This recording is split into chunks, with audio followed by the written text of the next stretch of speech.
Partnership का type 1 प्रश्न है, ठीक है। 4 से 5 टाइप चलेगा, इसके बाद आपको क्लियर हो जाएगा। कहीं से आप कोई भी बुक बना सकते हैं। अगर पार्टनरशिप में लाभ किस रूप से होता है ये आप समझिए। किसी व्यापार में होने वाले लाभ, किसी व्यापार में होने वाला लाभ निवेश की गई पूंजी और उनके समय के गुणनफल के अनुपात में विभाजित होता है। यानी सब अलग अलग पूंजी लगाता है और अलग अलग समय देता है। देखो इस प्रश्न में अलग अलग समय और अलग अलग रुपए हैं। देखो मलिका मलिका जैकलिन और दीपिका ने मिलकर मिलकर एक व्यापार प्रारंभ किया, जिनमें मलिका ने 7,000 रुपये 4 माह के लिए लगाया, जैकलिन ने 90,000 रुपये 4 माह के लिए लगाया तथा दीपिका ने 50,000 पूरे वर्ष के लिए लगाया। यदि वर्ष के अंत में 1 लाख रुपए का लाभ हो तो उनमें से मलिका का हिस्सा कितना है। तो सबसे पहले आप क्या करिएगा, कौन है पहले, मलिका, मलिका जी है सबसे पहले। कौन, मलिका जी। इसके बाद है जैकलीन, ठीक है, जैकलीन। और इसके बाद है दीपिका, दीपिका। लाभ देखो ऐसे होता है, केवल लगा देने से लाभ नहीं होता है। लगा पूंजी लगाने के साथ साथ उसमें समय भी देना पड़ता है, ठीक है। पूंजी लगाने के साथ साथ समय भी देना पड़ता है। तो देखो जो मालिका है वो 7,000 रुपये लगा रही है और समय कितना दे रही, 4 माह के लिए।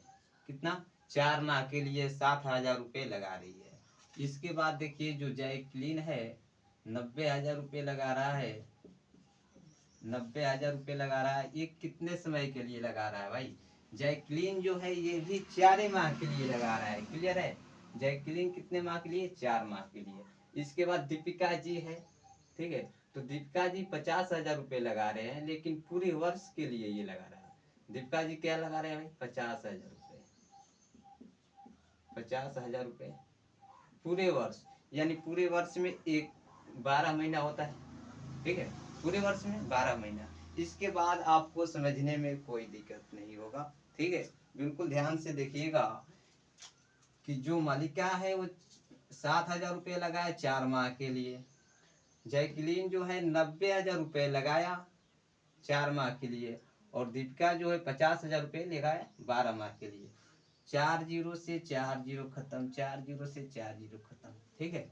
अब देखो ध्यान से, ये गुना करेंगे तो 6 चौके 24 हो जाएगा, अनुपात 9 चौके 36, अनुपात 12 पाँचे 7, कितना, 12 पाँचे 7। अब यहाँ से ये कट के आएगा, 12 से कटेगा कितना हो जाएगा, 2, 12 से कटेगा 3 और 12 से 5, 12 से 5। ये आया रेशियो का अनुपात। अब ध्यान से देखना है कि इसको जोड़ने पर कुल कितना हो जाएगा, 5 3 8 2 10। और क्वेश्चन में क्या दिया है, कुल लाभ। क्वेश्चन में कुल लाभ दिया है 1 लाख। क्वेश्चन में कुल लाभ कितना दिया है, 1 लाख। तो 1 लाख दिया है तो कितना गुना हुआ, 10,000 गुना। कितना गुना, 10,000 गुना। तो बस आपको यही करना है, यहाँ 10,000 से गुना कर देना है। पूछा गया है मलिका जी का, तो 10,000 से गुना कर देना है, यानी कि क्या हो जाएगा, 20,000 क्वेश्चन का सही आंसर, ठीक है। पूछा गया है किसका, मलिका का हिस्सा कितना होगा, तो मलिका का हिस्सा कितना हो जाएगा, 10,000 से गुना कर देंगे, यानी कि 2 था ना रेशियो में, तो 10 गुना का 20,000 हो जाएगा।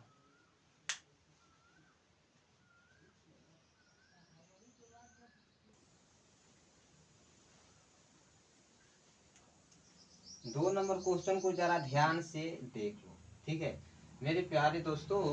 2 नंबर क्वेश्चन आप लोगों के सामने आ गया है, और क्वेश्चन क्या कर रहा है जरा ध्यान से देखो। ए और बी ने एक संयुक्त कंपनी शुरू की।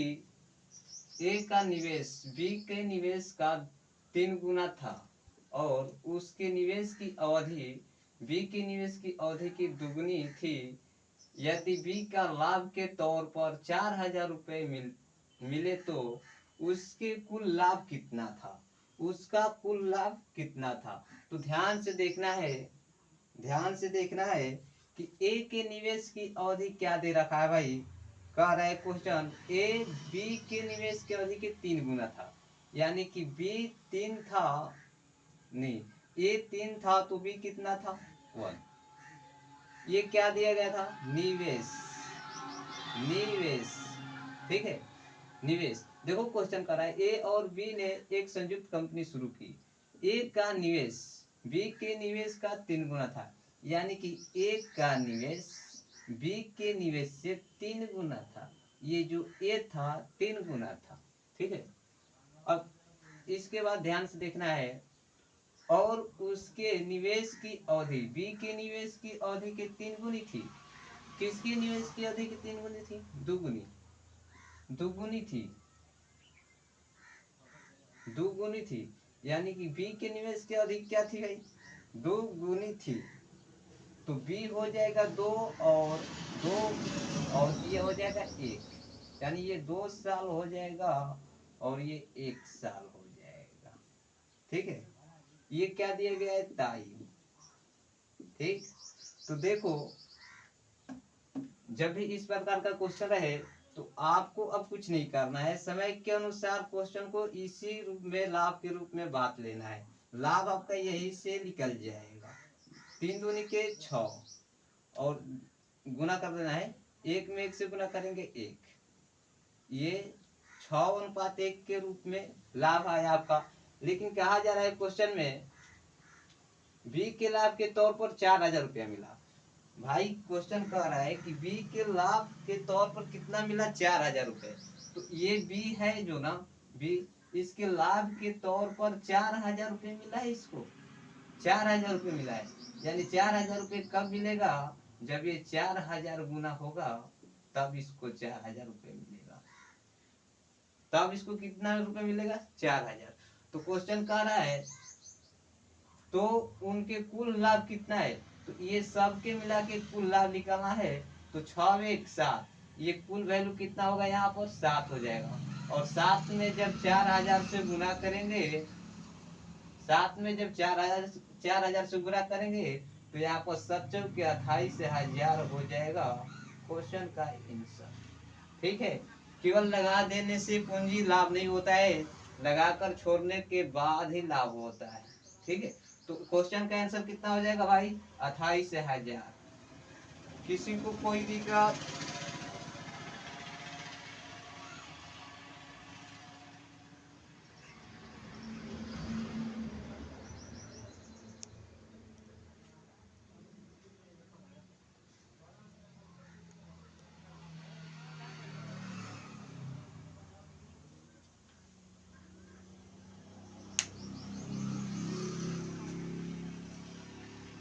किसी व्यापार में होने वाला लाभ निवेश की गई पूंजी और उनके समय के गुणनफल के अनुपात में विभाजित किया जाता है। जी हाँ दोस्तों, समय के साथ साथ रुपए भी लगाना पड़ता है, लगाने के बाद समय भी देना पड़ता है। अगर हम मान लो रुपए लगाते हैं और समय नहीं देते हैं तो लाभ होगा, नहीं हो पाएगा।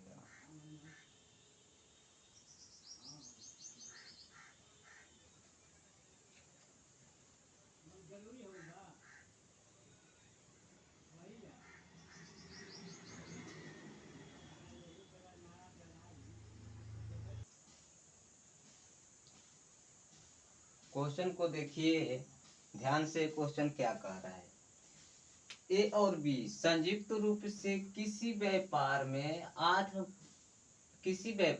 5:6 के अनुपात में पूंजी निवेश करते हैं। 8 महीने के बाद ए अपनी पूंजी निकाल लेता है। यदि दोनों का अनुपात 5:9 के अनुपात में लाभ मिलता है तो बताइए बी की पूंजी कितने समय के लिए लगाई गई, बी के पूंजी कितने समय के लिए लगाई गई। जो हम लोग पहले प्रश्न बना रहे थे उसमें लाभ पूछ रहा था, अब पूछ रहा है कितने समय, अब समय की चर्चा किया जा रहा है। तो इस प्रकार के प्रश्न को कैसे बनाएंगे,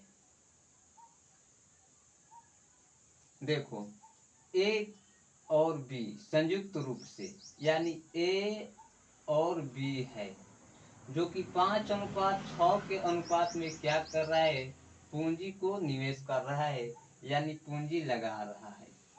निवेश क्या कर रहा है भाई, पूंजी लगा रहा है। और कहा जा रहा है कि 8 महीना बाद ये अपनी पूंजी निकाल लेता है, यानी टाइम भी दिया गया है। अगर पूंजी हम लगाते हैं तो कुछ समय देंगे तब तो लाभ होगा ना भाई। तो यहाँ पर टाइम दिया गया है, रुपए लगाने के साथ साथ टाइम भी देना पड़ता है। ये नहीं कि लगाए या तुरंत निकाल लिए। लगा के तुरंत निकालने से मेरे प्यारे दोस्तों लाभ नहीं होता, ठीक है। देखो यहाँ पर ध्यान से क्या लिखा हुआ है, 8 महीना बाद, 8 महीने बाद ये अपनी पूंजी निकाल लेता है, यानी 8 महीना बाद ये अपनी क्या कर रहा है, पूंजी निकाल लेता है।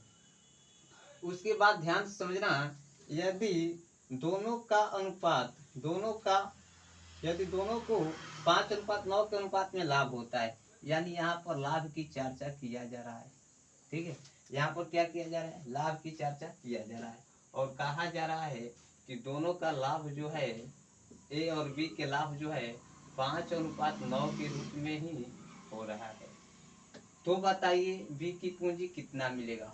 बाबू इसका समय तो फिक्स हो गया कि ये 8 महीना बाद ये अपना पूंजी निकाल लेता है, लेकिन बी का कोई पता नहीं चल रहा है कि ये कितने समय तक अपना पूंजी लगा रहा है। तो कुछ नहीं, यहाँ पर x मान लो और यहाँ भी x दे लो और पूंजी को इसी लाभ के रेशियो में बांट दो। तो 8×5 कितना हो जाएगा, 40, 40 और ये 6 हो जाएगा। 8×5 40, x और ये 6 हो जाएगा, ठीक है। अब देखो ध्यान से, इसको क्या करेंगे, 8×5 40, 6x, यहाँ पर इसको ऐड कर लो, ठीक है। 40 और 6x को आप लोग अच्छे से समझो, क्वेश्चन को ध्यान से समझो, ठीक है। तो ये x हो जाएगा 6x। तो अब कुछ नहीं करना है, लाभ को किस रेशियो में बांट रहा है, 5:9 के रूप में। तो बाबू इसको 40/6x कर लो, रेशियो को बराबर 5:9। क्लियर। अब ये यहाँ से कटेगा तो 3 से कटेगा, 3 और 3 से कट जाएगा, 2 हो जाएगा, और ये 2 से कट के 20 हो जाएगा, और ये 5 से कट के कितना, 4। तो x का वैल्यू क्या हो जाएगा, x का वैल्यू 12 हो जाएगा, यानी कि 12 महीना बी अपना पूंजी लगाएगा। तो बताइए बी अपनी पूंजी कितने महीने लगाएगा, तो 12 महीना। क्वेश्चन का आंसर क्या होगा, 12, ठीक है। तो इस तरह से हम लोग प्रश्न को समाप्त करते हुए आगे बढ़ेंगे।